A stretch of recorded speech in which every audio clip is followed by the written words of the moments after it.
Welcome to another football transfer forum warm-up. Obviously, we're still in a form of lockdown. Depends where you are in the country, and sadly, we can't be with you physically yet. But these warm-up sessions online have been absolutely brilliant. We've had some great content, some great guests, some great hair, some bad hair, and I'm putting my hands up straight away. I've got my hair booked in for next Tuesday. So the next time we do something, you won't recognise me. And we've got a great hour and a half again today with some great content. And this week we're really fortunate and really appreciative to be joined by Director of Football at QPR, Les Ferdinand. Good morning, Les. Good morning, gents. How are we? Excellent. All good, thank you. As you can see, I haven't had the same problems with my hair. The high top back in the early 90s was ledge. Yeah. Like that, wasn't it? I can't grow it anymore. I like this, mate. Really appreciate you being with us today, Les. And of course, as always, we're joined by Guy Branston as well, Head of Loans at Leicester City. Guy, how are you? Yeah, good, thank you. Good. Currently locked down, obviously, with the new rulings. So a lot of homework, a lot of webinars, some big webinars this week. So it's been busy for me. Yeah, so obviously Leicester as a city has obviously been placed in lockdown there, Guy.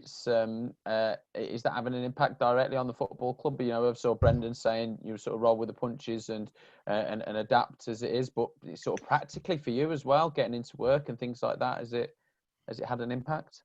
Yeah, a lot of the first team have gone into like a bubble in regards to a lot of staff stay in that bubble, around that bubble. And I know that they've been adamant that a lot of the academy sides stay away, which has been good for us because we've done a lot of work off it, worked with the webinars and done a lot of CPDs and things. So the first team group are obviously playing and 2-3 games a week at the minute. So they're staying well away from any sort of inclusion from our academy, which is not usual because we're usually right on top of each other within the football club. So it's been a difficult situation for us to, get around the first team, but also an understandable situation.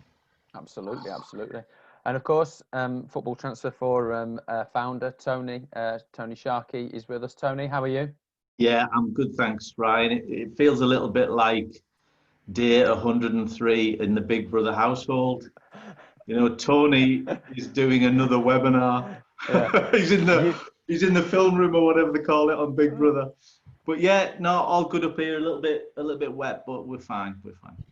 Good stuff.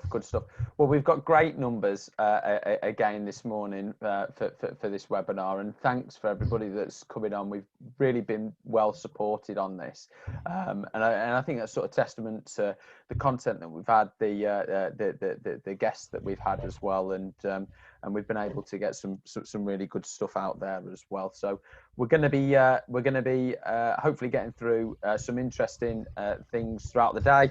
I'll just share my screen so you can see what we've got in store for the next hour and a half. Just give us a second. Here we go.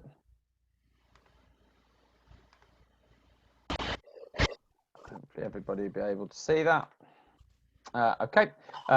So hopefully we'll have a sort of really good in-depth chat with Les, talking about his adaptation from obviously what was an incredible playing career into the role he has now, working with the board and the football staff, working upwards, which I always find an interesting chat to have with directors, football sporting directors, managing up as well as down. And also, I'm really keen to talk to you, Les, about the sort of competitiveness of the recruitment market as well. Following that, we're gonna speak with David Patton from Squad Plus, who's got a really interesting slide that details the out of contract players that are out there at the moment, and as a lot of us hypothesized, it's a really large number. Obviously with what's happened, it's created a unique situation. Then we're going to have a chat about the summer transfer window. It's still shrouded in mystery and uncertainty about what is going to happen. And then in the last few days, the intermediary fees for the 2019-2020 season have been released, and Tony will be going through them. So there's a lot to get through in the next hour and a half, but I'm positive that it's going to be all positive, all positive stuff. I've just muted Guy's kids there for the benefit of everyone. It's brutal on this, Les. I stand no messing. So let's get into it with Les. I mean, Les, looking back on your playing career now, I mean, absolutely fantastic playing career. Tony and I are both based up in the northeast, and you know, you're proper stuff a legend up here. But looking back on your playing career, were you satisfied with your playing career, or do you feel like there was some unfinished business and you felt like you could have achieved more, or you wanted to achieve more in any of the areas that you played?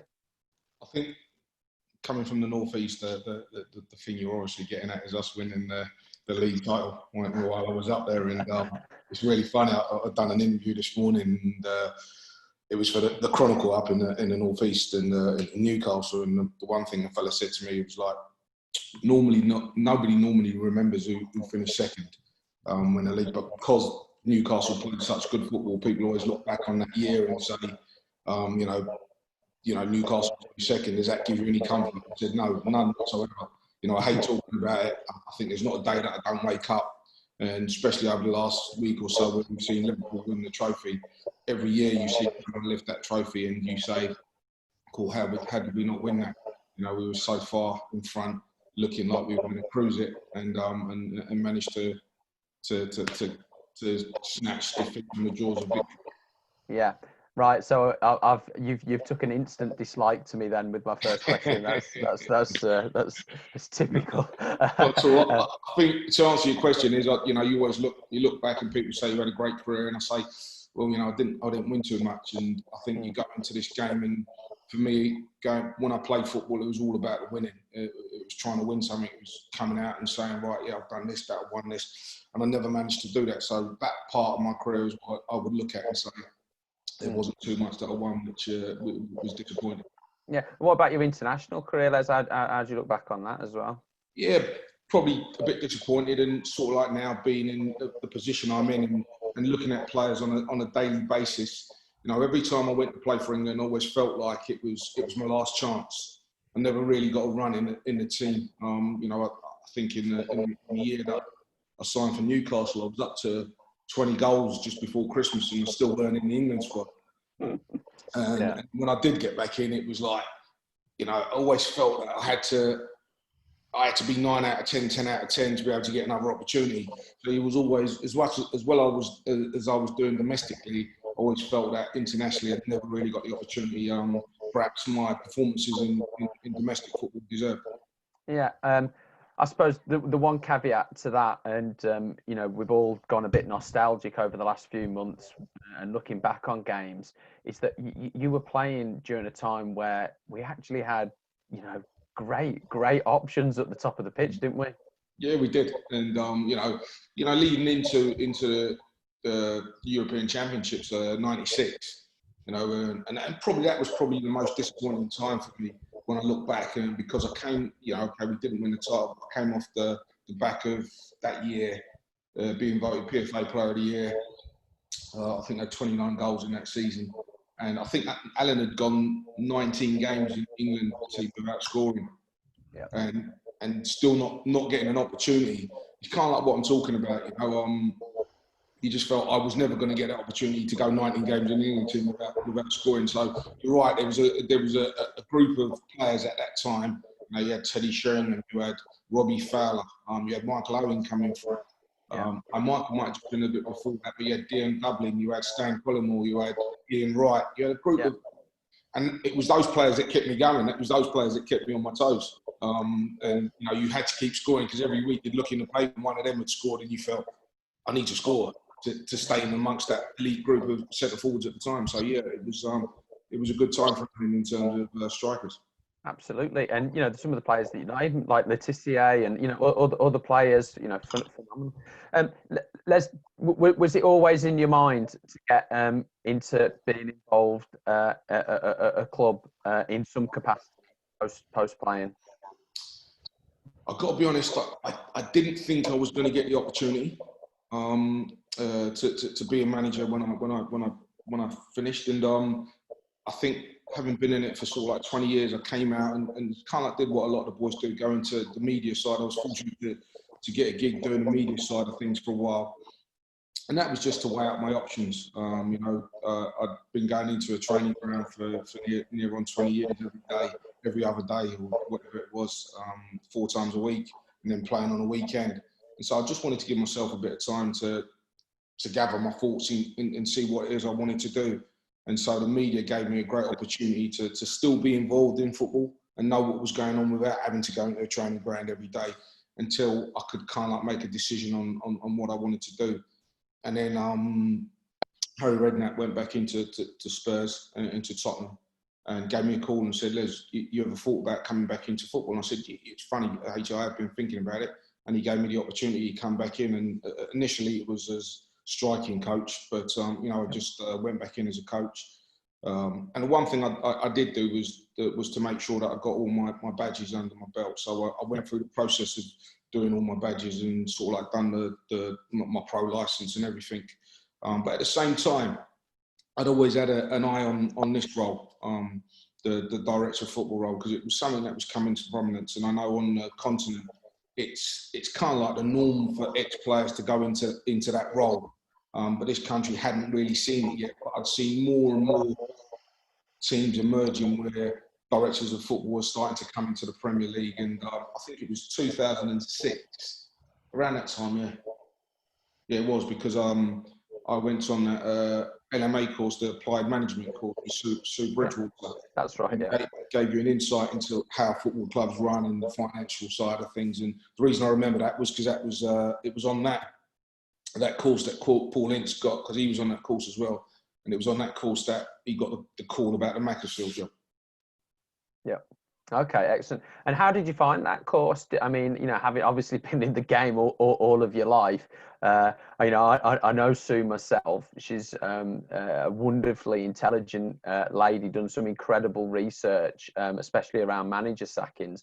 And then, you know, here's first of all a female telling you about how it is in football. Was it a bit of a culture shock, or you know, how was it? I think, as you said, because she was so well educated in terms of what she was talking about, and gave you such an insight to something that perhaps as a player you don't actually comprehend and you don't understand. You know, you just go in and you train yourself as you get on with what you got to get on with. But she showed you a real different side of football, and it was interesting to see that, you know, when you go outside of the Premier League and perhaps the Championship to a degree, you went into sort of like Leagues 1 and Leagues 2 and filtered down, and even the Championship to a certain degree. Depending on how much you spent was where you ended up in the league. And it was so, you know, it was so surreal to see that if you spent the most money, the chances are you won the league, and it just filtered down. And so every now and again there was a team that bucked the trend. And every season there would be a team that bucked the trend, but 9 times out of 10 it was based on how much you spent as to how much where you would finish in the league. And so talk to us about this adaptation then from player into the role that you're in now. Do you feel like you've had to develop almost like a new language, a new philosophy towards the game? You know, we often talk about you know, people, you know, coming into the game as agents. You know, you've got to remove yourself from being a fan and going into you know, you're now a practitioner, and the same goes for people going into to working at a club. What was your journey, and you know, was it difficult? Was that transition difficult? Yeah, because like I said, you know, I don't want to keep harping back to when I played, but when you're a player, you're extremely selfish in terms of that. You go in and you make sure that you're in the possible condition to help your teammates at the weekend. And when I say you're selfish, you go and you train, you do what you do, and you go home. Don't think anything else about the football club until something is brought to light. Whereas when you jump into this role, you go home with the football club. You go to work with the football club. It's in the back of your car. It's in the boot. You open it.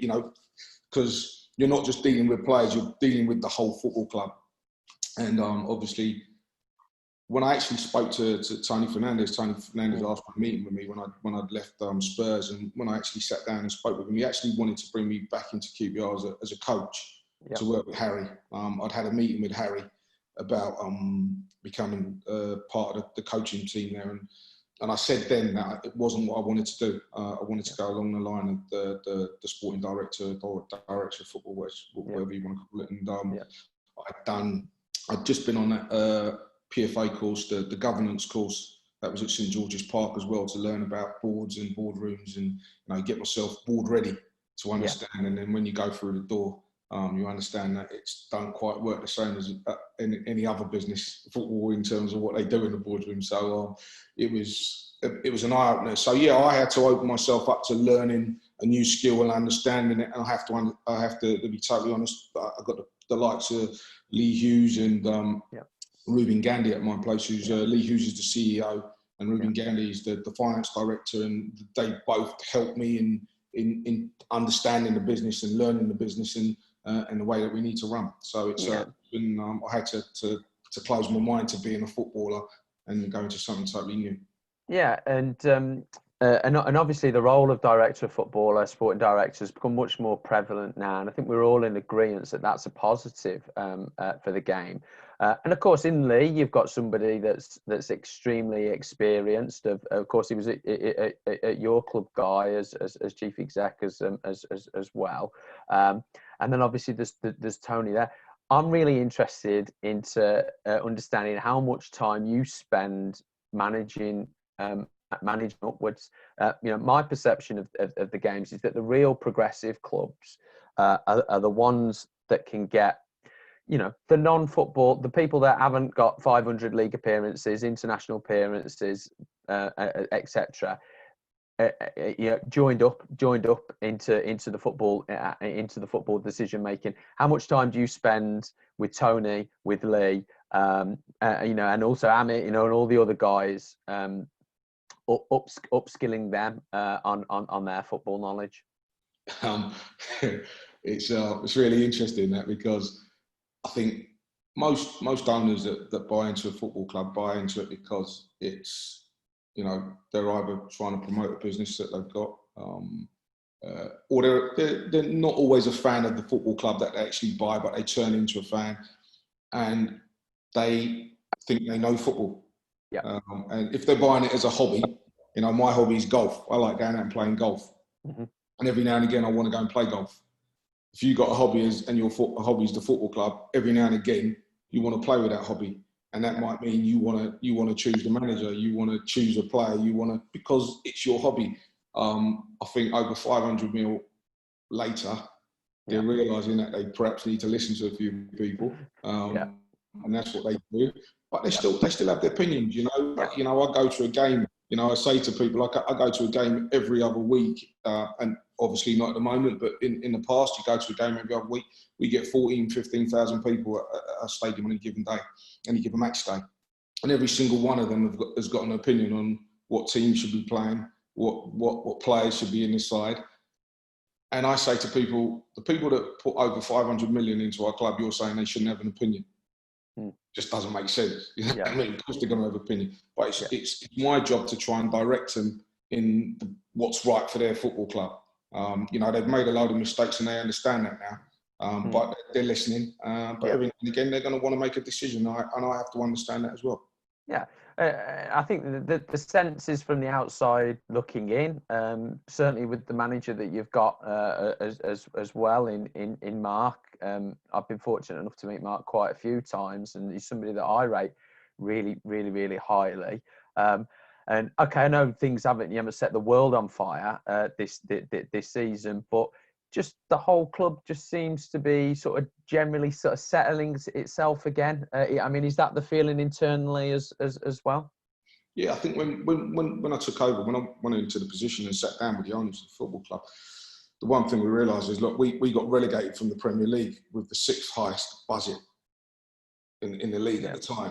Wow. And, you know, this is QPR, do you know what I mean? With all due respect, that wasn't sustainable. And we knew it wasn't sustainable. So we knew that the next, you know, we're up to 5 years, just over 5 years that I've been at the club, and I knew it was going to be painful. And here I am, I've gone from being the hero as a player to being someone everyone's saying, get out of the club, he doesn't know what he's doing.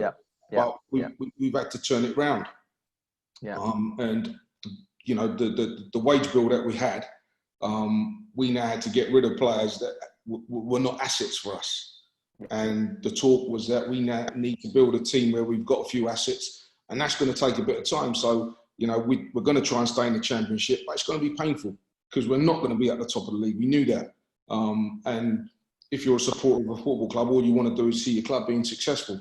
So we knew we had to take some pain, but now we've got a few assets at the football club, and, you know, unfortunately, we're going to have to sell to move the club forward at some stage. But we kind of knew that all along.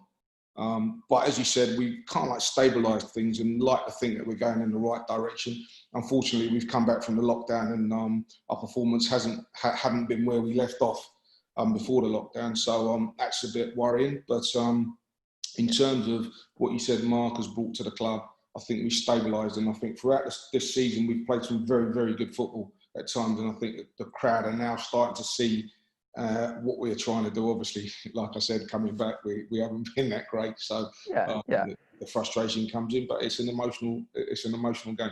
Yeah, and obviously the lockdown has treated different teams in different ways, and it's obviously all very, very unprecedented. But of course, the club itself went through a hugely unprecedented, prolonged period of uncertainty after the relegation, when obviously there was a lot of uncertainty about how the EFL were gonna punish QPR, and obviously that's the club is through that. On the back of everything that's happened, do you feel that the supporters have got a more sort of sensible expectation level now, or is the expectation for us to be not only back in the Premier League but back doing really well? Yeah, I think the expectation. I think if you know, and this is not just QPR. I think every football club in the world that's got supporters wants their club to be successful and wants their club to be challenging. And QPR supporters are no different. But I think there was a realisation that we needed to change what we was doing. As much as supporters sometimes think the owners can continue to throw money into a football club, I think with the financial fair play regulations, people are now starting to understand what we were doing and why we had to do it. And especially when we've gone into this pandemic, and we saw that the figures come out for most of the Championship, and most of them are batting above what they're bringing through the gate. So and we're one of the few clubs that are now in that position where we're not doing that anymore. So I think a few more clubs will get themselves into a bit of trouble, and people will see that over the next sort of like 6 months or so. But I think people now realise we've taken the pain, and we feel like we're through the other side of it. Absolutely. That's really positive for QPR. How would you define your approach, your philosophy now moving forward? Is it going to be centred around young players from your own academy? Is it going to be loans? Are you going to be on the phone to Guy, wanting the best of Leicester's young players?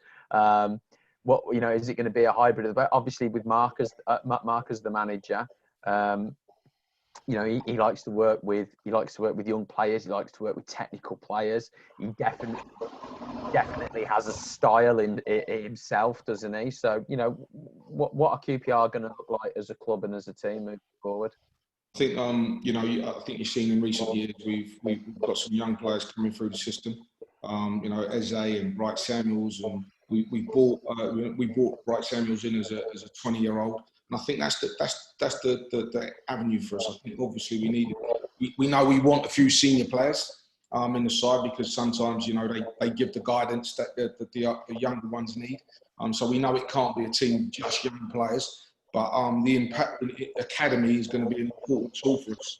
And we're seeing that already. Some of the players have come through the system, been in our academy, and our under 21s, and manager Paul Hall and Andrew Impey have done a great job in some of the players that they've brought through, because we haven't been able to go right through the academy and say, right, take someone from the 18s or the 17s, because they weren't ready. So what we've done is we've been out and we've been to the likes of some of the bigger clubs that have released players that we felt, okay, they could come into us and maybe we could polish them up a little bit and get them some game time and see what happens. And that's worked quite well for us. So going forward, that for the minute will still be the philosophy for us in terms of going out, maybe a few loans. As much as possible, we try not to do loans, but we realise that we have to at some stages. You know, there's not a lot of centre forwards out there, and the Premier Leagues have got probably the best ones. So, you know, we're in a position where we're able to give them game time. So we're going to have to go along those lines. But certainly in terms of the other positions, we're trying to bring our own through.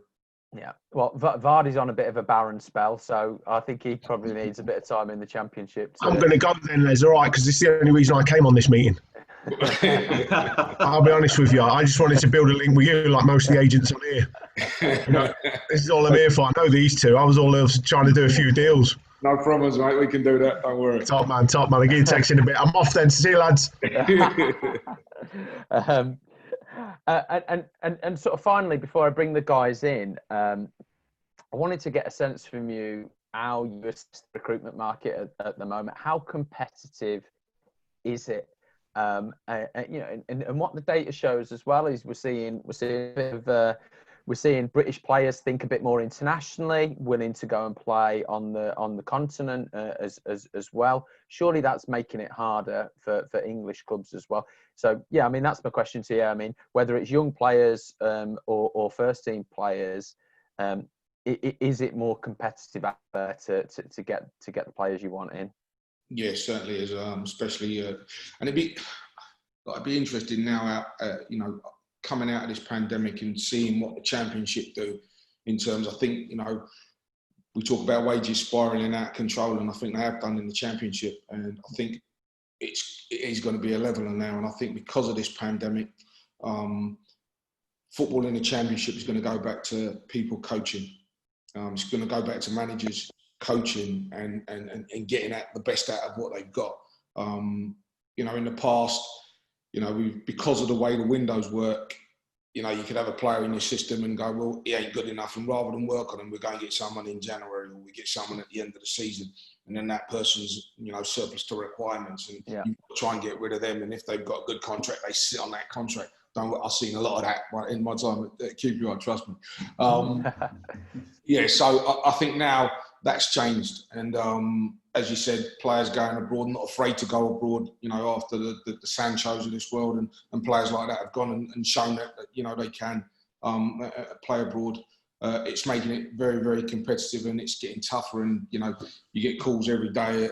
You know, I get calls from agents and stuff every day. So you know, we're doing our due diligence to make sure that we get the right ones through the door for us. That we can. And Les, if I could just ask, obviously, with being in London, does that make it doubly difficult because you've got so many clubs fighting around for the talent that's in and around London, and obviously, you know, right on your doorstep? Yeah, it makes it very difficult. And in terms of, and that's part of the reason why, you know, when Ryan asked about players coming through the system, because of the way the system's set up at the moment, it ain't set up for our players in you know, the teams in the Championship, because any good youngster that you've got, you know, I think since I've been at the club, we've probably lost 9 players to the bigger clubs. Wow. Because all they have to do is pay compensation for them. Yeah. And, you know, you might have someone that you identify at 17 or 15 that you think he's got a real chance, but he's gone, and all they got to do is pay compensation. So at the moment, the way we're doing it in terms of going to some of the bigger clubs and taking the players that they've released is the model for us at the moment, because we ain't, you know, the ones that, like I said, we've identified that might come through the system don't get a chance to come to our first team because they've nicked away. And unfortunately, as a young player, you do get attracted by the bigger badge, by playing in the Premier League. The parents get attracted to that. So it makes it very, very difficult to keep hold of players that you know, identify as ones that would be ones that could actually come through your system. And because of that, might you look a little bit differently at your academy structure, or is that something on the agenda? I mean, we've seen quite a few, well, I say quite a few, there's a few clubs in the Championship who've closed their academies down because of that reason.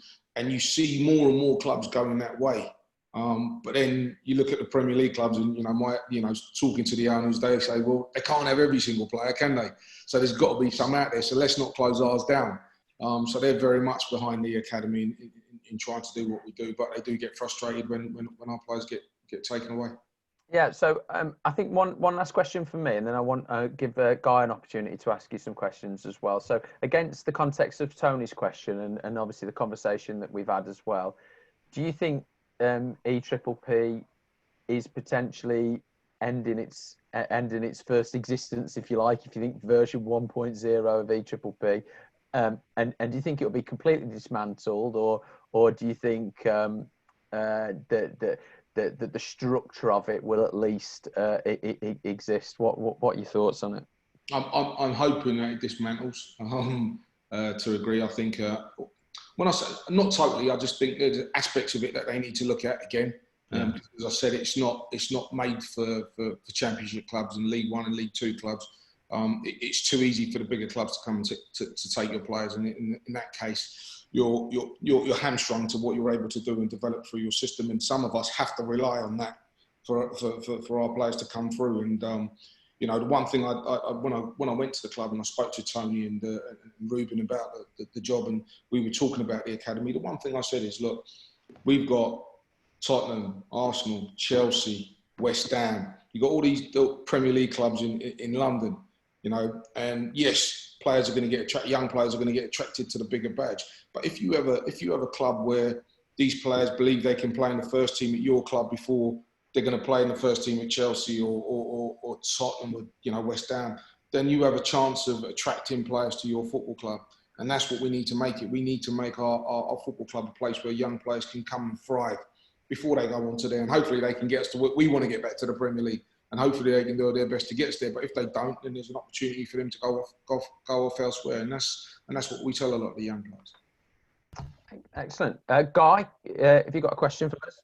Yeah, just going back to when you was playing, my question was the side of the mentality side, really, of you spoke about fear being one of your motivators, which a lot of it is for everybody, really, about the worry of not getting a goal to secure even a place in the England side, which obviously you banged in goals left, right and centre. But one of my biggest ideas in seeing the way football's gone and the development side of things, even the English side seems to be a development group now, rather than the back in the day when the media would terrorise the manager for losing one game. It seems the shift has changed. Do you think you would have played more now in the England squad than back in the day when it was a bit more scrutinised within the media? It's interesting. Yeah, perhaps. I mean, if the group of players that I played with were still, if you took us, hypothetically, with the media the way they are now with the England side, we're nearly getting there. It's a good development group. It's brilliant. 5-year plan. Back in the day, it was you would turn up if you don't win a game. Yeah, and that was how I grew up looking at England managers, and he's out next week. Graham Taylor's gone. He's had one argument with a linesman. He's gone. And it's that sort of mentality then, but now it seems to be that we all, we nearly got there. He's still got 5 years with this group to get us there. We heard that within, the 96 lot. Yeah. And we still want to win in England, but what I'm trying to say is if you got the mentality of now, do you think we would have played more English games? England games? Yeah, perhaps. As you said, back in the day, it was like, if you hadn't played and scored 3 goals, then you weren't good enough, and so ruthless. Ruthless. And I think now that when people are now able to reflect on stats, which they do a lot, and they go, I didn't realise he'd done that in the game, and so a lot of things that they look at now wasn't looked at before. It was just you go to Wembley, you watch the game, and for me, he ain't played that well, so he should be out of the England squad. Whereas now it's a lot more, and I think you ain't seen the running in behind. You ain't seen the running in behind. The lost cause chasing. Yeah. You done too much of that. Do you know what I mean? But now, you haven't seen the heat maps. I think we've all been educated a lot more in terms of what goes on in football and what the process takes, and not just us in the football, but the peripheries of football, like the media and stuff like that. I think they understand it a little bit more and they see it a bit better than perhaps they did in my day of coming through. Les, if I could just ask you, it might be a little bit of a tricky one, this one, but feel free not to answer it. In terms of head coaches that you've got, obviously you've got one at the moment, and usually the life cycle of a head coach isn't a massive amount of time. Do you actually put in place a plan to sort of look at potential successors, or are you looking at the coaching market and looking and saying, well, he's doing a good job there, we'll keep an eye on that head coach, because you never know when, you know, the manager might move up or he might be sacked?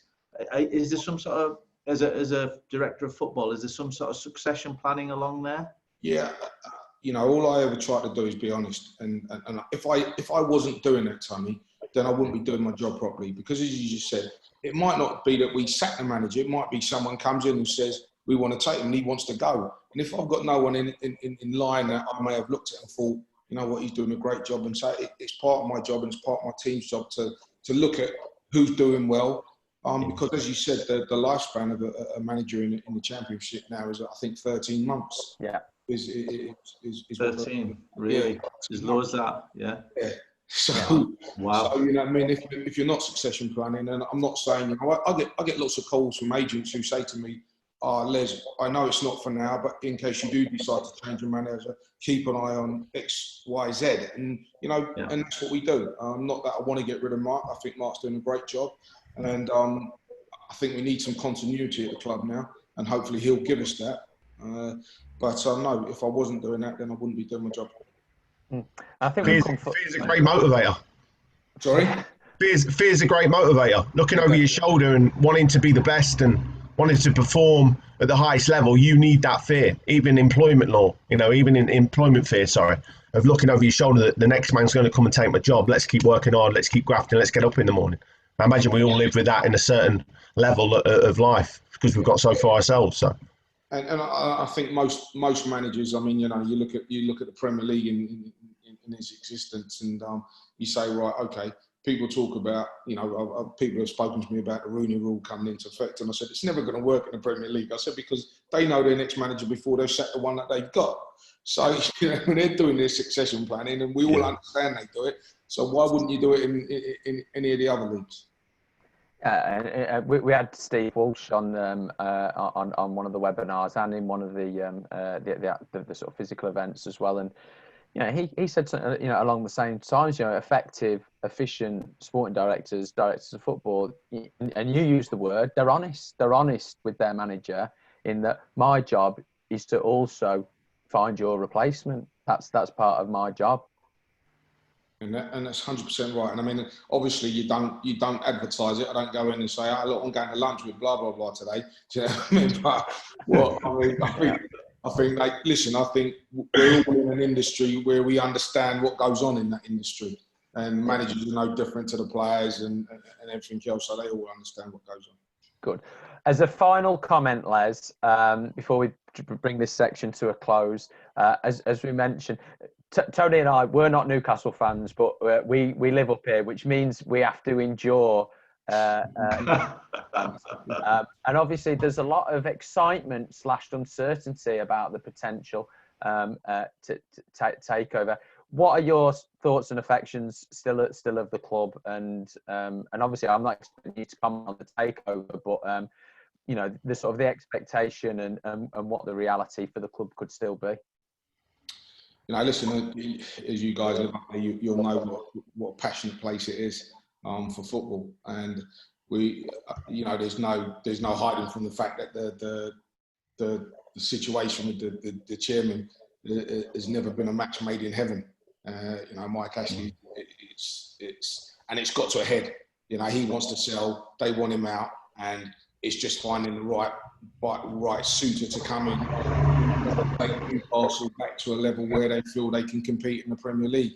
And I think the sooner that's done, the better. And I think that's the case for all parties. I think Mike thinks that, the supporters think that. So the sooner they can get it done, I think the better for everybody. Yeah, I think Tony Fernandez would have been a great owner of Newcastle. Thing is, he would think the same thing as well.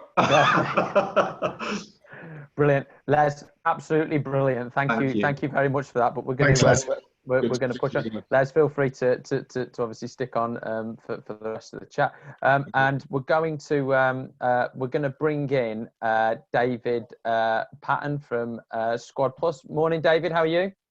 Morning, Ryan. How are you? Morning, Tony. Nice to be here again. Yeah, good. David, we're having a bit of an anomaly this morning because we're about 45 minutes in with no technical glitches today. So, this is, and my sound's working. My sound's working. Yeah, I can hear and I can see you. It's you know, basically we're all going to get jobs at SpaceX after this because of how it's gone today. So it's all good.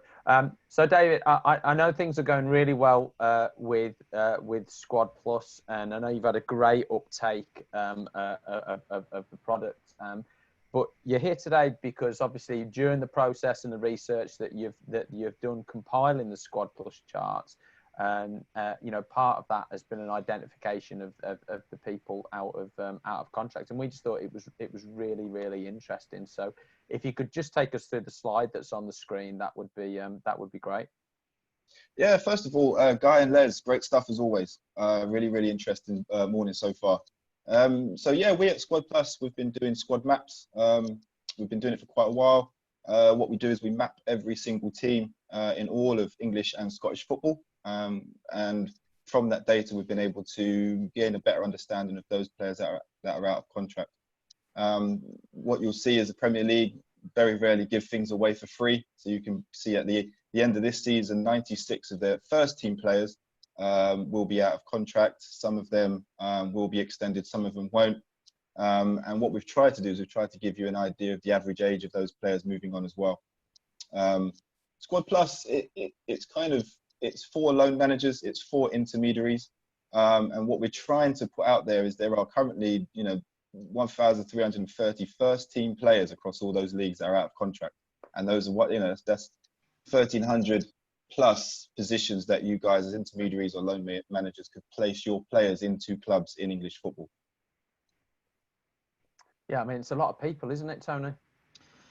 Yeah, it's a worrying figure, Ryan, and I think on the webinars we've talked to people in the game, and I think, I don't know whether Les is doing this at QPR, but a lot of the clubs are looking to cut the number of senior first team players, introduce a few more academy or younger players into the first team mix, and just the sheer scale of those out of contract players. Obviously everyone, the contracts finished a couple of days ago, the 30th of June. They get a month's salary to help them to find a new club. But on the 1st of August, that money's finished. There's no certainty about when teams are going to get back into training. So it just paints a really tough picture of a really tough market this summer if you're out of contract. And particularly, look, if you're out of contract and you've had a really good season and you're looking to move up, off you go. But if you haven't had such a good season, haven't had the minutes you'd hoped for, and you're amongst them, 1,330 players, it's going to be a tough summer out there, I think. I don't know what the other guys think, but I was a bit surprised with the news about Wigan. That came a bit left field, and them going into administration. I was expecting clubs further down the pyramid to maybe find, to be the first to go into administration, but Wigan was a real shock. Yeah, Guy, what's your reaction to those numbers? I think it's running around a 400 mark extra from last year, obviously pre-corona. But when you're looking at them figures, my scary thing is, every year I was out of contract. Every year I had to find a new deal, or we were organising a new deal going into the new season. It was never something that was sorted because of the standard I was playing, and I don't mind saying that. But when you're looking at these sorts of figures, I mean, I would be really worried, and I'm no offence to the Prem and the Championship boys, but the big thing for me, bottom end of even League One, 20, 30 grand a year would probably give you a comfortable wage. I mean, that's something you could probably live on. But I know for a fact a lot of these lads won't even have that in the bank. They'll have a hell of a lot of debt around them, a hell of a lot of look at me loans, including cars and houses, and they'll literally run into real debt problems. And I think that's something the PFA is going to have to really wake up and smell the coffee. As much as we've got this 1,300 out of contract, you can see a lot of the top end are assets. That's why the figure's low. You know, the bottom end will be literally, can we clean the slate? Can we minimise this? Which will make it harder to get further jobs for these lads. Where they're going to turn to next financially? Yeah. And I get the question there, guys. Do you have any? The PFA has just been littered with problems over the last couple of years. Do you see them as a sort of fit and proper organisation to be able to deal with that situation? Yeah, I've always had a big rapport with the PFA. I think the PFA sit there with, look, we're here if you need help. The players have to get off their arse and help themselves. I can never get my head around when I hear these players complaining about the PFA. You know, whenever I rang the PFA, they got in touch and got back to me. There was probably one mishap with something else. But, you know, I'm talking about players that have to take control of their careers, footballers, but have to take control of their lives outside their own football careers. You know, if they've got problems with this, problems with that, they need to go and seek help. They're grown men. Yeah. I think. Sorry, Ryan. I think I'll have to explain to Les what it is to be out of contract, because he was probably just getting. His agent was going, right, you're going here. Somebody's coming for you. You're going here. You're going there. Or you've been saying, I want to go there. I want to go there. So yeah, but obviously further down they're always on. You know, a lot of these players are on like 1-year contracts, and even when you go into the National League, some of the National League players have 40-week contracts, so they've been out of contract since, you know, the back end of April, May time. Scary, So honestly, scary time. Problem. It's a scary problem. I don't know the solution. I don't know. Guy mentioned something earlier on. He said about playing, you know, having that fear factor. It obviously hasn't filtered down to the National League and League Two, has it? You know, I haven't played with that fear factor, because I think, you know, when you become a professional footballer, you just think you're going to get contract after contract after contract. It's going to be okay. It's only when you see figures like this, and I'm looking at the average age of 26. This is when people are peaking. Yeah. You should be peaking, and you're finding yourself out of contract. I think I was speaking to a League Two chairman, and I think all those players whose contracts were up, even if they wanted to retain them, they just let the contracts go, because it was just a money-saving exercise. So there was a player at one particular club, and he'd been very good and played most of the season. He was out of contract. They offered him less than 50% of what he'd been on to stay, just because of the finances of it. So it's, you know, it's really worrying times. I mean, as an agent myself, you know, my advice would be, if a club wants you and you can get a deal done sooner rather than later, then do so. Don't be hanging around till the end of August or whenever the transfer window is. If you can get into a club sooner rather than later, and maybe even just take a little bit of a cut, then get on with it. But you can understand, Tony, from a club point of view, when we spoke about people hemorrhaging money, even Wigan and places like that, if their financial officers and their CEOs and their sporting directors aren't saying, listen, we can skim a few quid here as a business, and that will sustain our academy, sustain our under 16s, our under 18s, and whatever you're pointing the figures to save to next year, it's a benefit to the business. And unfortunately, the game's ruthless as it is, you know, and these players, like we spoke about, should have had things in place. I never had things in place. Luckily, I got a contract every year. But God, I'm feeling the remit now of being out of work from time to time, still in the same industry. You know, and you feel that the pressure that these lads are on, and that pressure and fear don't work. You know, that motivation of fear when you're sitting there as a player, and you really want to push yourself. That's a nice fear. Pressure and fear of not being able to get a contract and turn up in, you know, to nowhere other than a park to train on your own isn't a nice feeling to have. Yeah, and I think we touched on it a little bit earlier. I think players maybe need to take a bit more of an internationalist view in terms of where the next club could be as well. I mean, there are some Championship players, there's some League One players that could go and be really, really good players, and I'm thinking in Norway, in Sweden, in other parts of Europe, and there's actually economies that are some economies that are largely unaffected by what has happened, and actually comparable wages as well. So, David, the talking's been done for you, really. Well, the only thing I would say, Ryan, is on the flip side of it, there's if you look at it from I wouldn't say a positive point of view, but there are 1,300 opportunities for players to now move into other clubs. Yeah. I think we've seen a lot of movement from National League into League Two at the moment, whether that's because they're hungry or whether the wages will be lower and their expectations are lower. But I would like to say again, we've been mapping squads throughout the off season, and now the squads are there again. I know, Guy, you've received yours. And Les, if you'd like to have a look at what we're doing at Squad Plus, I'm sure we'd be very happy to send it over. Yeah, that'd be good. That'd be good. I mean, I'm looking at this and listening to what everybody's saying, and I know there's a few players, and we've had them at our club who sit there thinking, I'll let my contract run out because I'm going to get a better offer somewhere else. Mm. And now this pandemic has happened. I'm not sure that that's going to be available to them, and so they've taken a gamble, and the gamble hasn't quite worked out for them. For some of them, not all of them, but for some of them, they've put themselves in that position. Really, I was reading about the left winger at QPR. I don't want to name any names, but I think he had a similar situation. Manager spoke very highly of his professionalism, but it was a case of out of contract needing to go. Yeah, 100% right. And he just felt we offered him a deal, but it wasn't what he wanted, and he felt he could get better elsewhere. Time will tell to see whether he gets that offer. Mm-hmm. Fantastic. David, really, really appreciate your time there. And just before you go, if you just want to point people in the direction of your work. Yeah, the website's on the slide. We've been mapping squads. Very helpful for loan managers to know where there are gaps in squads to place their players, but the website is definitely helpful. We're all on LinkedIn, David Patton, Jed Searson. If you want to have any more information, we're all there for you.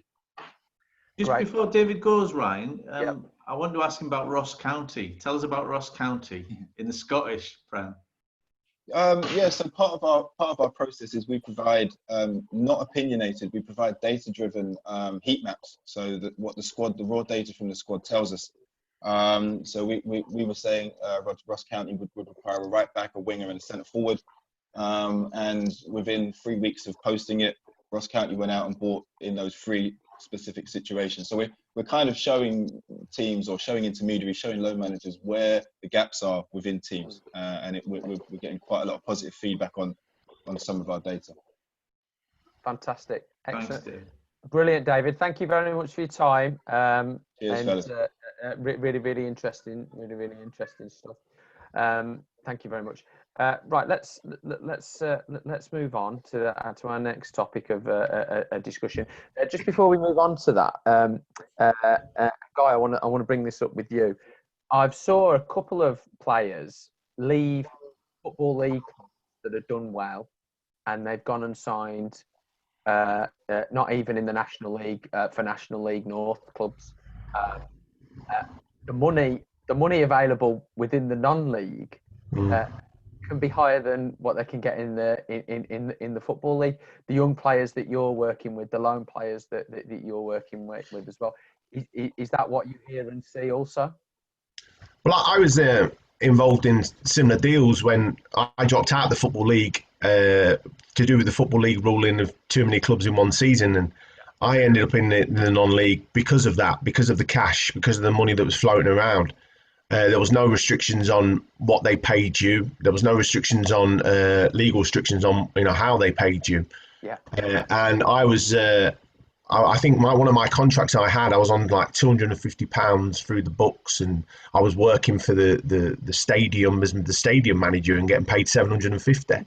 And I didn't care. I was getting £1,000 a week, and I was still getting paid from Peterborough. So it was all sorts of shenanigans going on, but I also then understood the safety element of it when a club came to sign me a transfer fee. Torquay came to sign me and wanted to pay a transfer fee, say 10,000, I think it was, and I had to go in to meet the chairman, and the chairman had not told me any of this, this dodginess that was going on, and wanted me to sign a form that basically gave him the transfer fee in his hand. Wow, right. and I read the transfer fee. Luckily, rang my agent Tony. He said, get out of the office as quickly as possible, and we'll put Don't sign anything. talking. Don't sign anything. Yeah, don't sign anything. Get to talking. We'll take the 10 grand in our pocket. And I got threatened for about 6 months by the chairman of not getting him his 10 grand back. But there's the non-league's littered with them stories. But it's also a great place. For me personally, lads playing first team football was more important in my mind than 23s. That's my opinion. I think I have to argue this point from time to time with certain players, but in the right frame of mind and also in the right way, because I have to respect the board and respect the club as a obviously a holding of these players that they've got.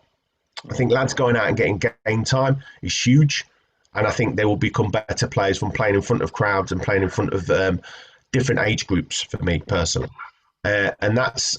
I go and see the lads in the non-league if we put players into the non-league for that reason and that reason alone, and I know it's a benefit for them. So it doesn't surprise me that I'm seeing more and more going want to play, and I think that will be more and more prominent this year of lads who have got that hunger and desire.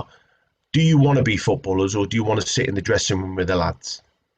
And that's a big thing for me. I always wanted to play. That's why I had a littered career of travelling here, there, and everywhere, and not staying at one club too long if I wasn't playing, because I wasn't interested in being a squadder. I wanted to go and be a footballer. And that meant, even if it meant dropping down a league, I'd go and do it to go and get 500 games under my belt. And I did that, and I probably, I suppose it affected my career doing that from time to time, but it also enhanced my career. And over time, I think I made the right decisions. Good stuff. Well, that brings us nicely onto this topic. And Guy, I'm going to come back to you.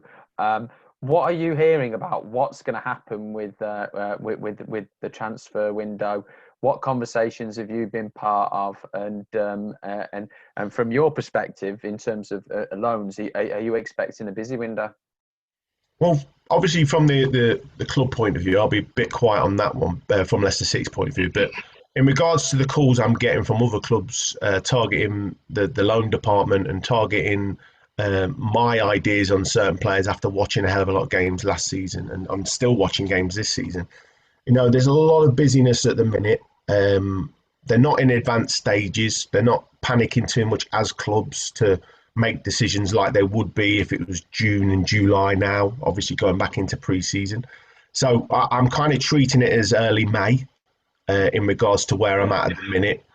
I'm kind of treating it as, there's a lot of work to do before we say execute a loan. There's not a rush. I'm getting a lot of Scottish interest for a lot of the so-called players, and also a lot of communication with Scottish clubs because of the contacts I have up there. And just discussing players and really fine-tuning recruitment lists. I think that's the biggest thing that I've understood. Yes, my players that I work with or may work with next season are on people's lists, but there might be a list of 6 strikers, 15 midfielders, 20 defenders, because of the pot that's out there now, the size of the pot that you can play with, because of the reduction of the wage that you can probably have to pay now. I wanted to ask Les really about the ideas of reduction of wage. Les, we spoke about it a few weeks ago. I'm hearing 30-40% that clubs are coming about with trying to offer a certain amount of money for a player that's, a 30-40% difference in wage these days because of the corona. I mean, have you been out finding them figures, or agents still bumping it up as much as possible? Well, agents will always bump it up as much as they possibly can. But listen, that's their role. That's their role. But I think most clubs are being realistic about where they are. And as you said about, going to the Premier League clubs last year, when we took players, we were taking, in the end, we were having to take players on their full wages for what they were earning at the football clubs, their respective football clubs. I think this year will be very, very different. You will get players out for a lot less money than, because people, even the Premier League clubs don't want to have these players on their books paying that wage week in, week out without them getting game time. So that will change in terms of Premier League clubs. But in terms of what players coming out of contracts and coming into your clubs, what people were paying before, as you said, it's going to be 30, 40, 50% reduction to what was going on before. Yeah. Tony, I want to ask you, because I've got to say I'm confused about what's happening. When's the transfer window? Obviously, we're out of sync with other territories now. I thought everything was closed down. Then I see Schneidlin's gone to, I think he's gone to Lyon or somewhere or where like that. I'm all over the place. Help me. Well, I wish I could help you, Ryan, to be perfectly honest, because it's a really complicated and very unclear picture. Obviously, in this country, those clubs that have finished, obviously in League Two and League One, if you're not in a playoffs in League One, you can sort of have a bit of certainty on what you're doing for next year, and you can sort of start planning, and you can make the calls about certain individual players. And particularly in Scotland as well, because obviously they finished well ahead of everybody and they're back into training in Scotland. So the likes of, Celtic have been back a while for European competition. Hibs and the other clubs in the SPL went back last week or a week ago. So they've got a bit more certainty, so they can start planning and start making those phone calls, where the Championship and obviously Les's club and the Premier League and the people who have the playoffs in League One are still waiting for that end of season certainty. And really, until we find out when the transfer window is opening for those clubs, because I don't think it's right to have a transfer window when you're still playing football. That doesn't seem to make any sense to me. The only date that I've been told about that you can maybe hang your hat on a little bit is UEFA saying that they would like to see all of European transfer windows finishing by the 5th of October. Yeah. Now, the 5th of October seems a long way away to me, but if you're a player and you're going abroad, it's the country that you're going and their regulations and their transfer window. But we've yet to decide. I think there was an EFL meeting Tuesday. So there might be some more news coming out about a bit more certainty, but I just think the picture's totally unclear at the moment. Les. Les, what's your understanding of what the situation is? Yes, it's really difficult because at this moment in time, we're trying to plan for next season without knowing when next season is going to be, without knowing when the windows will be open, what we can do, what we can't do. And everything's up in the air. So I'm tapping into Lee Hughes every day because he's the one that goes on these meetings and reports back. And he's saying at the moment everything's still up in the air. They've still not got a date to when the transfer window is going to open and when it's going to close. So it just makes things extremely difficult. And, my scouts haven't been able to go out and watch games, but they've watched something like 200 games since the lockdown. So on Y Scout and everything else, but we still can't make any decisions on anybody because we don't know when the window's going to be open, and we can imagine when it does open, everyone's going to be like, it's going to be like a mad frenzy. I guess the other thing though, Ryan, is, particularly if we don't know when crowds are going to come back. Mm-hmm. So the money that's coming in through ticket sales, through season tickets, through the crowd coming in, the shirts, when you can't really plan your budget for next year, it's very difficult to decide on what to do in the transfer window if you don't know how much you're going to have and how big a shortfall, because there's going to be a shortfall for every club. Obviously, the Premier League with the TV deal isn't as badly hit, and same the Championship have a TV deal. It's quite lucrative, but when you go into Scotland and League One, League Two, National League, they're dependent on their fans coming into the ground, and if you don't know when the fans are going to be back, how do you know what your budget is for this year? Because it's going to be down, but by how much?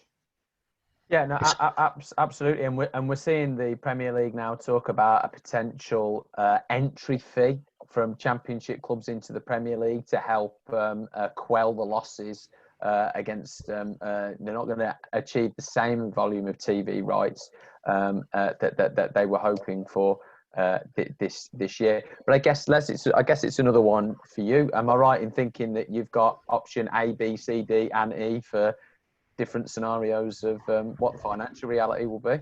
I mean, in terms of what Tony says, I think the operating costs, I think most clubs in the Premier League operate with their TV revenue with 70-odd%. With the Championship, we're all 95% of us are above the 100% been based on what the TV money revenue is. So it's not that big in the Championship. Although there is revenue, it's not that big. So getting crowds back in will be the time when you can decide what money you can spend, what budget you have. Up until then, our scenario is freezing loans until we can get to a position where we know who's coming through the door. If we manage to sell one of our assets, that may give us a bit of money to go into the transfer market. But at the moment, we can't even look at spending any money. Yeah, absolutely. I mean, Les, you know, if you've got an asset in your club, and I know you do have it at QPR, a couple of good assets there, this might not be the best window to sell them in as well, though, because you might, you know, whereas before you might have got X, you might only get Y this summer. So might it be obviously you'll have thought about this, but it'll be a discussion in the club and which club comes in and at what level before you say, well, let's have him for another season. It might even go up and up and up. So it's a hard decision to come to, isn't it? Yeah, it certainly is, and it will just depend on where the owners are in terms of what they're willing to do and what they're not willing to do, and this is where the discussions come in. But as you said, you know, we know what the assets are. We kind of knew what the value was before the lockdown. We'll have to see where the value is come the end of the lockdown, and then see whether we feel it's feasible for us to sell right now. You know, we may be forced into a situation, but I'm sincerely hoping we won't be. Yeah, and I think the interesting thing about this economic downturn, if you compare it to the financial crash of 2008, that was wholly contained within the financial sector, really. And there wasn't any much linkage between that and football ownership. But really, there's not a football owner in the Premier League or the Championship or indeed the Football League that hasn't been negatively impacted by what's happened. I mean, obviously, your owner, Les, obviously, you know, owning an airline. The airline industry has been absolutely decimated for a period of time. I know it's trying to get back on its feet, but it is an unprecedented situation. It hasn't helped by dreadful leadership at governmental level, and obviously there's a lot of unanswered questions in which to happen. But moving the conversation on, I want to ask Guy. Guy, I know you've still been watching games, and I know obviously games have been going on. My question is, these games that are happening without crowds, are you watching the games in a different way? And are you seeing things in players that you might have not noticed in a full stadium atmosphere? Depends how many games you're going through. Look, I think the recruiters on here will be listening in and understand where I'm coming from. I will, if I really need to watch a crowd, I'll go nostalgia and watch a busy game. But when I'm firing through games, you've got different ways of watching them now with these new technologies. You know you can fire through games left, right, and centre. So I'm not noticing a lot of problems with the crowds. Obviously, watching the Premier League games and seeing a detriment to the level, but I also think a lot of that is down to the fact is what's been happening physically coming back into football. So I think we'll find like a start of the season. You know, you start getting into say September, you start to see the real style of football, level of football. So I think we've got to give it its due and give a bit of unprecedented time sort of thing that I'm starting to see. Hopefully that in the next couple of weeks we see a game. And I watched West Ham Chelsea last night, the best game I've seen since back. You know, I watched Leicester last night. Obviously, the second half for us, we were fantastic. You know, we will turn the corner. You know, there's all this starting to come back to play now that we're starting to get back into the levels that we've seen before COVID, and now we're starting to see the levels hopefully back into the levels we're getting into. And then obviously the Championship's been vibrant. We've got League One starting this week. It is this weekend, isn't it? League One playoffs starting this week. I watched the FA, the playoff final League One. So League Two, Northampton, I thought were fantastic as well. Yeah. So we're starting to see like fitness levels starting to come back, sharpness come back, and I think that will shift. And I do a lot of work within the Y Scout section, so I'm doing a lot of work with that. I'm watching, 5 or 6 games a day, working out players, finding my lists, keeping on top of my databases. And my lad's just gone back into Belgium, playing in Belgium. One of our loan lads who was obviously involved with Leicester, and he's just played a friendly last night. So I've watched that this morning, and you're looking at some of the levels and you're thinking, "Ooh," and then you're looking at some of the levels and thinking it's not far away. So hopefully the shift will happen. Sorry, a long answer. Sorry. Yeah, no, it's fine.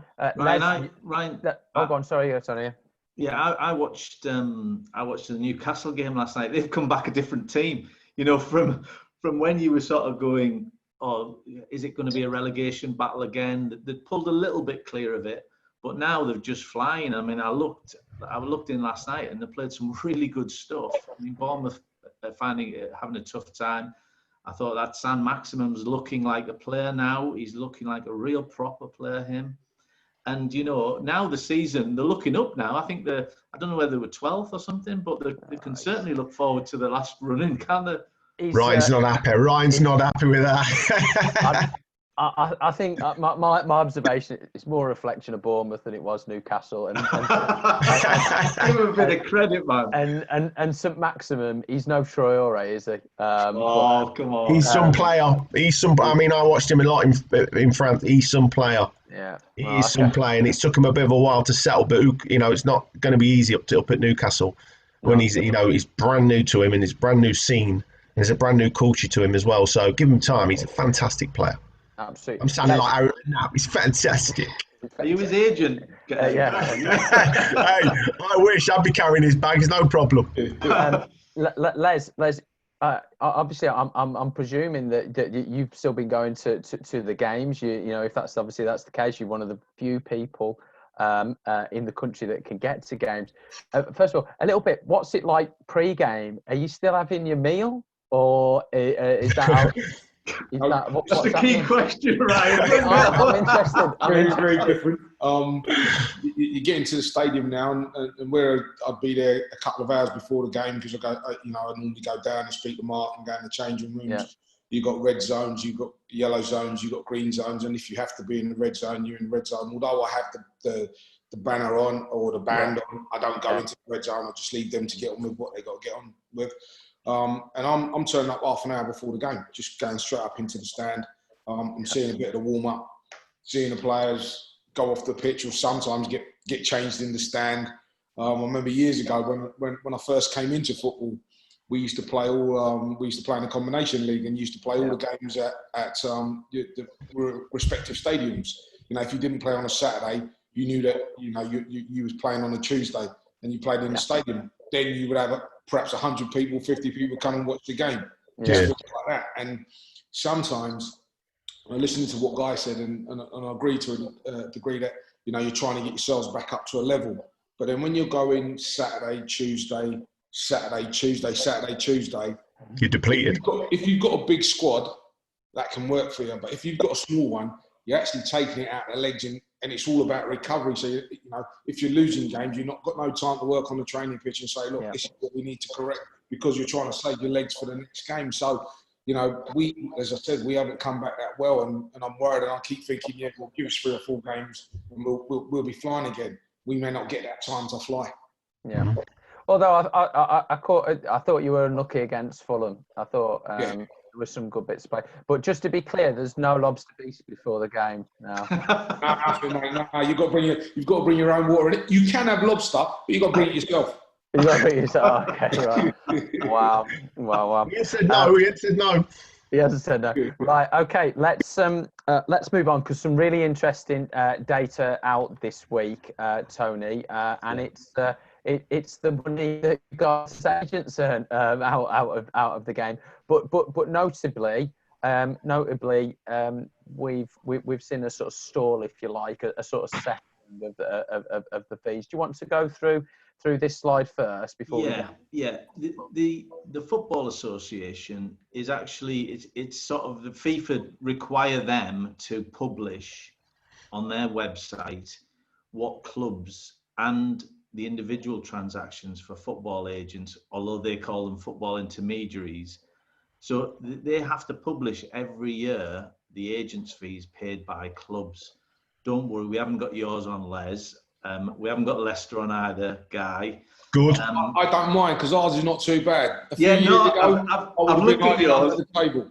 I've looked at yours, and yours is, yeah, it's not too bad. But these are the figures for each different league. So the Premier League is just up very slightly. You know, that's up like, so the last year it was 260 million. And for this year, it's 263 million. So that's only a slight rise. The Championship is down a million. So there's been really no change. Scotland haven't put their figures out, the Scottish FA, but they were a total of 6 million in the last season. And most of that is taken up by Celtic and Rangers. They're doing the big deals, the trading. Then you go down to League One, and they just had a real reduction from 5.6 million to 3.9 million. And I looked into the reduction, and really the reduction was only due to one club. Do we know? Can we guess who that is? It is on the slide, to be fair, Tony. All right. All right, okay. Yeah. So if you look at the small print, it's Sunderland. So basically, the season before, they had quite a number of players on good salaries, even though they were still in League One. Those players went in the summer. They still had a few, but that reduced the figure substantially in League One. League Two was up slightly, and the National League was down slightly. So it's sort of a bit of a flat picture overall, I would say, for agents' fees. Obviously, FIFA are going to come in and start trying to cap agents' fees, and that's another webinar entirely. Then if we look further down on the table below, it says the Premier League, the highest were Liverpool, but very close with the Manchester clubs as well. But just look at the disparity between what Liverpool paid out to agents and what Burnley paid out to agents. Burnley were the lowest payers. Yeah. And then in the Championship, Stoke City were at the top of the agent payers league, if you like, but that was mainly because they've been a Premier League club. They've still got some players on Premier League size wages. Swansea were in a similar boat just behind them. And then when you look at Luton Town, who obviously came up, you know, the disparity of the clubs there is massive, isn't it? It really is big. Scottish Prem, obviously Celtic and Rangers are the major players there. The other clubs, you know, the agents' fees are very, very small. And look at St Mirren, didn't pay any agents' fees. I've talked about Sunderland in League One. Obviously, the problems of Bolton Wanderers. You know, they're back in League Two now, but you know they were under in admin. They were struggling financially. They haven't paid any agents' fees. And then League Two, we've got Bradford. At one end of the spectrum, they're another club that's come down the leagues, and Macclesfield.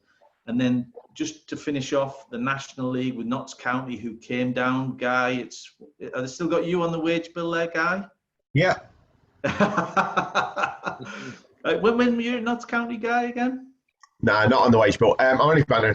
It's 2015. Right. So Notts County. Still my fault though. It's still my fault in the conference still. Oh, is it? All right. Okay. Yeah, you're still getting blamed for it. I'm still getting blamed for it. But yeah, so they're the big spenders in the National League. But simply, it's usually those clubs that have come down and are saddled with wage bills of players from a higher league. Brilliant, Tony. Les, the more data I see about Burnley, the more impressed I am by the job that Sean Dyche does. I mean, you know, a sort of your observation on Sean, and a second question: can he only be successful at a club like Burnley with those low expectations and making the most rather than having plentiful resource? I'll answer the second question first. I don't think he thinks so. And he'll love the opportunity to go to a bigger club and be given the money to spend and to work his magic that he's done at Burnley somewhere else. And you can't be anything but impressed with the job that he's done. He's brought players to suit the system that he plays and the way that they play. And with all due respect to Burnley, it's sometimes a little bit more difficult to get players to come that way. And so he's cut the cloth accordingly. I think he's done a great job in what he's done. every year they seem to defy the odds. They're usually one of the favourites to be fighting a relegation, and you know, he does a fantastic job year in, year out. And credit to him, his coaching staff, and his players, because they have to be up for it, and he gets them up for it. And you know what you're going to get from a Burnley team, and they never seem to disappoint in terms of what they go out and do on the pitch. And I think he's done, in the time that he's been there, he's done a fantastic job, and his name has been mentioned for many a big job, and rightly so. Yeah, I'm going to say it. Could he be an England manager, or do you think that's beyond the scope?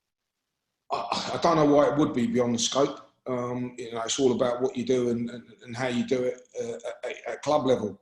And he's done a fantastic job. I mean, before Gareth Southgate took over the England job, if you looked at his managerial career at domestic level, you perhaps wouldn't have said it was as impressive as what Sean Dyche has done. And you know, he's gone into the England role and is doing a fantastic job at the moment. Brilliant, excellent. Right, thanks for that, Tony. We're going to move on, because there's absolutely loads of questions, loads of questions. So I'm going to get them through. Les, first question for you. What's your approach to signing a player? What's your protocol? What's the process? Well, anyone that we get mentioned, that gets mentioned to us, it's we do our due diligence in terms of obviously the wire scout stuff, but then we always want to go and watch players live. So we have 4 or 5 good live viewings of the player, and then the recommendation is I'm a scout first, and my head of recruitment, Andy Belt, goes out and he goes, right, now you've got to go and watch. We think he's to the level. Now you've got to go and watch, and then I go and watch, and if I think it's someone that's right for us, then we go through the normal process of speaking to the agent and the player. Obviously, the manager has to be involved in that. There's no player that comes to the football club that the manager doesn't want there. But we would have told him at the early stages, this is a player that we're looking at. He will look at him and my scout and say, well, yeah, I like the look of him, or I don't, before we proceed. And then we go from there. And then there's the meeting of the manager and the player, if it's something that we're going to do. And we just make sure all the eggs are put in the basket in the right way. So first of all, it's identifying the person, having him watched, and then the process of does the personality match what we're looking for as well. Yeah. And in terms of the games that you go to watch, I remember speaking with Tony Pulis, and he was big. He wanted to watch him. He wanted to watch the player against whoever the top sides were, and he wanted to watch him against whoever was at the bottom as well. Is that similar in your case? Yeah, that's approach. That's why we say sort of like 4 or 5 games, so you get the opportunity to watch him against a top team, a middle of the road team, and a bottom team, and just see what the differences are in his performance. Another one for you, Les. Helen asks, how much engagement and time, effort, resource is going into mental health and well-being of the players at QPR, both the ones that you're keeping, and obviously we saw on that list that there'll be lots that you're getting rid of as well. Yeah, I think it's a massive thing in football. And I'm fortunate to have a head of my academy, Chris Ramsey, who's been involved in football for a long time, and it's something that he's done automatically for many, many years. If a player leaves, in my Tottenham days when I worked with Chris at Tottenham, if a player leaves, he's always in contact with them to find out what they're doing. And at times, and even at QPR, at times, if a player hasn't found a club, he comes back into training with us to get himself back up to speed, whether it be pre-season, if we release someone in the close season, and they haven't found somewhere by pre-season, they can come back in and train with us. And we're always checking on them to make sure they're okay and doing whatever we can to try and facilitate them getting them to move into another club. In terms of the players at the football club and the mental health side of things, I think it's something that we take extremely seriously. In the past, we know what football has always been, that come on, you just get on with it. Yeah. And it's not, and listen, it's not just football. I was having this debate because I went to something in St George's Park a little while back, and they were talking about, football and the way we don't look after the youngsters and blah, blah. I said, hang on a minute. I said, and the head of the psychologist at the time gave a scenario, and he said, these are the things that you need to look out for in players. And I thought, played most of my career, Preston, Down, and this, that, and the Yeah. other. And I said, listen, you know, you go back to when people used to go to the war. Yeah. You'd be the youngest young man in the family. And when your dad left, he went, you look after your mum and your sisters. Yeah. So you was always given that responsibility from a very young age. And it's not just in football, you know, but, you know, people say we've got to do our part, and we are doing our part. But, you know, people look at football because there's a lot of money involved in football. Yeah. But it's all society that needs to take a good look at this mental health. And I think we all are doing a very, very good job. Yeah, I totally agree. I think at times football gets the sort of the heavy weight of responsibility onto it that it's just has no way of sort of combating, really. Like you say, it's a society issue, it's a family issue. Can I just add to that as well, because I do, and I'd love to bring Guy in here, because Guy's been around to lots of different clubs and has seen this as well. I do think at times that it is a crutch that people lean on, the mental health side of things. And the reason I say that is because I've had it done to me at the club a few times, where players have said to me, I know if I mention this, then that helps my situation. And I don't know whether Guy's seen it, I don't know whether he's lived it, I don't know what Leicester's protocol is on it, but it'd be interesting to get someone who's played, you know, who's played in the game and seen this side of things, and especially gone through the side where people have said, get on with it. I think sometimes it can be used as a crutch as well. Yeah, I've got to agree. I haven't seen it at my club, and I'll be brutal with you. I think we've got some great facilities for these lads to excel. We've got everything in place. Psychologists, you know, every club should have these things in place now, with all the protocols that we need to be putting into place. But definitely, I think the player, you know, people who are advising them from time to time are using these get out clauses, these get out of jail free cards for sometimes themselves, letting themselves down and then blaming the clubs for it. I'm from a background of, you know, like you say, get on with it. But I'm also from an empathic, I suppose, employment, where I have to look at these side of things for these players, and I want them to progress if there's a problem, and we want to help them as much as possible. And I think if we can marry the two of bringing the mental toughness back into the game a bit, and also helping these guys with their mental issues, and marry the two and become a better place, then you know, it's brilliant for football. But I think there's definitely some work to be done by the modern player in understanding themselves better earlier, by probably having a bit of exposure to some more bumps in the road to then become better players in the future. Hope I answered that, Les. Yeah, no, very good. I think that. Right, it's going to be the last question because we're running out of time.